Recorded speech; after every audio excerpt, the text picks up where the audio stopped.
काल तुम्ही एक ट्विट केलेलं आहे, त्याच्यामध्ये मेलोडी कॉक्रोचला मेलोडीला उडताना दाखवलेलं आहे. हो, मग या देशामध्ये एक नवीन कॉक्रोच जनता पार्टी स्थापन झालेली आहे आणि तो या देशातल्या बेरोजगार आळशी म्हणून ज्यांना संबोधलं गेलं देशाच्या मुख्य न्यायाधीशाकडून, अशा तरुणांचा उद्रेक दिसतोय मला किंवा संताप दिसतोय या सगळ्या प्रकरणावरती. ते एक व्यंग आहे. आणि कॉक्रोच जनता पार्टी सुद्धा व्यंगांच्या माध्यमातून सिस्टीमच्या विरुद्ध लढताना मला दिसते सध्या सोशल मीडियावर. व्यंग हे राजकारणातलं सगळ्यात मोठं हत्यार आहे, लक्षात घ्या.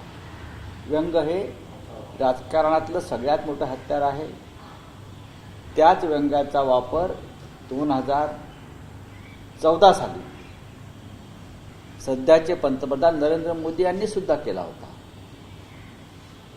हिंदुहृदय सम्राट शिवसेना प्रमुख बाळासाहेब ठाकरे हे व्यंगचित्रकार होते आणि शिवसेना पक्षाची स्थापन करण्याआधी त्यांनी व्यंगचित्राच्या माध्यमातून सिस्टीमवर हल्ला केला आणि त्यातून शिवसेनेचा जन्म झाला. एवढंच मी सांगू शकतो. सर, पण त्यांचं काल अकाउंट, ट्विटर अकाउंट थांबवण्यात आलं.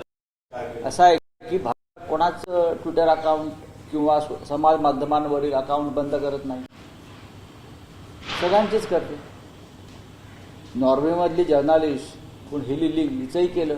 ती म्हणते इंस्टाग्राम, ट्विटर आणि कॉक्रोच जनता पार्टीला ज्या प्रकारे तरुणांचं समर्थन मिळत आहे त्याच्यामुळे सरकार झुरळांना घाबरलं आहे. आणि झुरळ हा कठीण परिस्थिती, खरं म्हणजे या झुरळांनी न्यायमूर्ती सूर्यकांत यांचे आभार मानायला पाहिजे की न्यायमूर्ती सूर्यकांत यांच्यामुळे झुरळांना प्रतिष्ठा, मान सन्मान, त्यांची लढण्याची जिद्द यांना प्रतिष्ठा प्राप्त झाली. झुरळांना मारण्यासाठी आतापर्यंत काय औषध कंपन्यांनी कमी फवारण्या केल्या, नवीन नवीन औषधं काढली, तरी झुरळ सिस्टीमच्या विरुद्ध उभा आहे. आणि ते झुरळ किती ताकदीचं आहे न्यायमूर्ती सूर्यकांत यांच्यामुळे जगाला कळलं. त्याच्यामुळे यापुढे आळशी बेरोजगार झुरळांना, दोन पायांच्या झुरळांना या देशामध्ये चांगले दिवस येणार आहेत आणि दोन पायांची झुरळं ही सरकारला सळोकी पळो करून सोडणार आहे. सर, याच्यामध्ये दोन मुद्दे, न्यायव्यवस्थाच्याबद्दल प्रश्नचिन्ह उपस्थित केला आणि जो निवडणूक आयोग निष्पक्ष निवडणुका घेतो. बघा, झुरळांनी, मी त्या झुरळ पक्षाचं जाहीरनामा वाचला. ते जे अभिजित दुक्के आहेत सध्या बोस्टन विद्यापीठामध्ये शिकतात. मी त्यांची काही भूमिका पाहिल्या, समजून घेतल्या.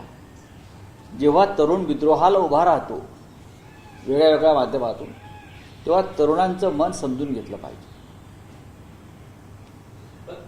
तरुणांनी, त्यांनी असं सांगितलेलं आहे, हा पक्ष कोणासाठी आहे? ज्यांच्या डिग्र्या ड्रॉवरमध्ये धूळ खात पडलेल्या आहेत किंवा ज्या तरुणांचं आयुष्य पेपर फुटीमुळे उद्ध्वस्त झालेलं आहे.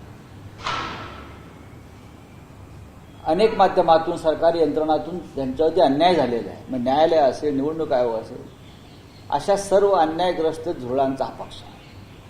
पण ह्याच्या ज्या संस्थांवरती लोकशाही टिकलेली असते त्याच्यावरती प्रश्नचिन्ह उपस्थित केलं जाते. ज्या निवडणूक आयोगाने निवडणुका ह्या निष्पक्ष घ्याव्यात असं दावा केला जातो, मात्र त्याच्यावरती त्यांचा दावा आहे. मग त्यात चुकीचं काय आहे? त्यात चुकीचं काय आहे मला सांगा. आत्ताच मला कोणीतरी मी टीव्हीला बघितलं की भारतीय जनता पक्षाचे एक आमदार आहेत प्रसाद लाड म्हणून, त्यांना कोणीतरी धमकी दिली संभाजीनगरला. तुम्हाला कोण धमक्या देणार? भारतीय जनता पक्षाचे गुंड आम्हाला रोज धमक्या देतात. आम्ही तक्रारी करतोय का? आम्ही लढतो आहोत तुमच्याशी. तुम्हाला एक धमकी आली तर तुमचा अगदी तुम्हाला घाम फुटला. या देशामध्ये आता झुरळं जेव्हा बंड करायला लागतील तेव्हा धमक्या नव्हे तर त्याच्या पुढे जाईल प्रकरण, लक्षात घ्या.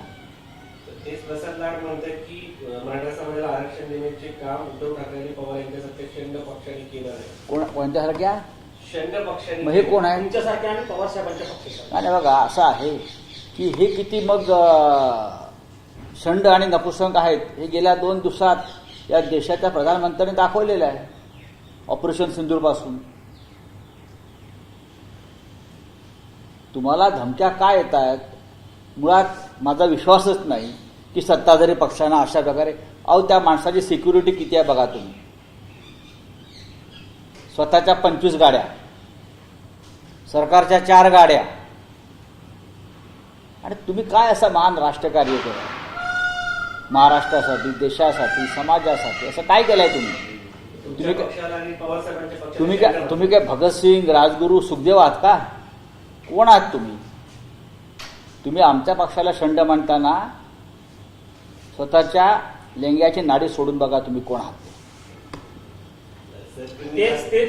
ते प्रसाद लाड जे मनोज जरांगेंना टीका करत त्यांना भेटायला चालले जातात. हे बघा, सोडून द्यावं. तुम्ही कोणावर चर्चा करताय दिल्लीमध्ये? इथे राष्ट्रीय प्रश्नावर चर्चा करा. आरक्षण वगैरे हे जेव्हा महागाई, बेरोजगारी असे प्रश्न शिगेला पोहोचलेले आहेत, पेट्रोल डिझेल मिळत नाही लोकांना, त्यावेळेस जाणून बुजून निर्माण केले जातात असे वक्तव्य करून बघा लोकांचं लक्ष विचलित केलं जात आहे. हे सगळे लोक भारतीय जनता पक्षाचे लोक जे आहेत हे महाराष्ट्र असं देशभरामध्ये ज्या रांगा लागलेल्या आहेत पेट्रोल, डिझेल, रॉकेल, LPG, त्याच्यावरती मत व्यक्त करत नाही. मग मला सांगा ना, काहीच होत नाहीये. सर, अल निनोचा प्रभाव राहील असं सांगितलं जात आहे. आणि काल महत्वाची बैठक देखील त्या ठिकाणी झाली, पाहायला मिळालं. तर लोकांना कर्ज, शेतकऱ्यांना कर्ज दिली जाते कारण 30 जूनला कर्जमाफी होणार आहे आणि हंगाम तर सुरू झाला, मशागतीला पैसे नाही, बँका कर्ज देत नाही, अशी परिस्थिती आहे. सरकारनं काही घोषणा केलेल्या आहेत. सरकारने केलेल्या घोषणांचा जर तुम्ही अभ्यास केला तर सरकार किती फसवा आहे हे तुम्हाला कळेल. सर, संजय शिरसाट जे राज्याचे मंत्री आहेत त्यांनी एक विधान केलं की पवारांचा अजित पवारांच्या पक्षातील काही लोक बाहेर सोडून जातील अशा पद्धतीने त्यांचे पक्षाचे लोक. हो, मग त्यांचा पक्ष का टिकणार आहे का? अमित शहा आणि देवेंद्र फडणवीस कोणताही पक्ष टिकवणार नाही हे तुम्हाला मी आत्ता सांगतो. हा, ठीक आहे. बोलिए. सर, कॉकरोच पार्टी का अकाउंट सस्पेंड कर दिया. देखिए, कॉकरोच पार्टी से सरकार डर गई. ये सरकार ऑपरेशन सिंदूर करने वाली सरकार, कॉकरोच से डर गई, भारत के युवाओं से डर गई, वो भी आलसी और बेरोजगार. बोलिए. सर, तुम्ही काल इटलीच्या पंतप्रधान नरेंद्र मोदींच्या इटलीच्या दौऱ्यावरती ट्वीट केले. मी काल मगाशी बोललो त्याच्यावर. राहुल गांधी का कहना है कि मोदी जो है वो बाहर रील्स बनाने में बिजी थे, जबकि यहाँ बच्चे जो है परेशान है. पेपर लीक और जो मार्किंग इस बार 12th के लिए हुई है, ऑन स्क्रीन मार्किंग, उसको लेकर काफी परेशान है. बच्चे परेशान है लेकिन सरकार परेशान नहीं है. सरकार को परेशानी होनी चाहिए बच्चों का दुख देकर, लेकिन सरकार परेशान नहीं है. सर, एनडीएचे जे दिग्विजय सिंग यांच्या अध्यक्षतेखाली बैठक पार पडली संसदीय समितीची, त्याच्यामध्ये एनडीए मान्य करायलाच तयार नाही की पेपर लीक झाला. ते म्हणतात की सीबीआयच्या तपासात जर ही गोष्ट लीक झाली. मूर्ख लोक आहेत ते. या देशाचं आणि तरुणांचं वाटोळं केलेलं आहे या लोकांनी. बरं, केंद्रीय शिक्षण मंत्र्यांचा राजीनामा घेतला पाहिजे. महाराष्ट्रात पेपर फुटले, राज्याच्या मुख्यमंत्र्यांनी जबाबदारी घेतली पाहिजे. काय करताय? तुम्हाला धमक्या नाही ते तुम्हाला रस्त्यावरती आणून लोकांनी जाब विचारला पाहिजे. कल कमेटी ने भी कल बुलाया था एनडीए चीफ को, पार्लियामेंट कमेटी के सामने भी उनसे पूछताछ की गई है. आपको लग रहा है कि कुछ हल निकल पाएगा? कोई नहीं हल निकलेगा. नमक छिड़कने का काम है. नहीं, उससे कुछ नहीं होगा. ये जो पेपर लीक मामले के जो सूत्रधार है ये भारतीय जनता पार्टी के लोग हैं. इस देश की सभी यूनिवर्सिटीज, उनके वाइस चांसलर्स ये भारतीय जनता पार्टी के अपॉइंटेड है ना, नॉमिनी है. ये जो यूपीएससी है, नीट है, उनके चेयरमैन है, ये बीजेपी के लोग हैं सब. तो आप क्या कर सकते हो? सर, वाइट देंगे.